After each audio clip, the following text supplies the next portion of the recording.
Mixer temperature 28కి వచ్చింది కాబట్టి ఒకదానికేమో 32 minus 28 తీసుకోవాలి temperature difference. That equal to ఫస్ట్ది 32 నుంచి 28కి వచ్చింది. That equal to MSB second body specific heat 28 minus 24. ఇక్కడ మనం టెంపరేచర్ అనేది డిఫరెన్స్ మాత్రమే తీసుకోవాలి, అంతేగాని ఇక్కడ 32 మైనస్ 28 వేసారంటే ఇక్కడ 24 మైనస్ 28 వేయాలంటే అలా కాదు. మనకు కావాల్సింది డెల్టా టీ టెంపరేచర్ డిఫరెన్సే కాబట్టి సో ఆ రిలేషన్ మనం తీసుకుంటే ఎమ్ రెండింటికి మాసెస్ ఈక్వలే అన్నారు, సో అక్కడ మనకు ప్రాబ్లం లేదు.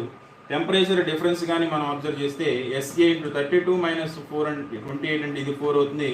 అట్లాగే ఎస్బి ఇంటూ 28 మైనస్ 24 అంటే ఇది కూడా 4 అవుతుంది. సో ఈ రేషియో అనేది SA:SB స్పెసిఫిక్ హీట్స్ రేషియో అనేది 1:1 అవుతుంది. సో ఇది మనకి స్పెసిఫిక్ హీట్ సంబంధించి రిలేషన్ నుంచి మనం ఆన్సర్ మనకి ఇచ్చినటువంటి ఆప్షన్స్లో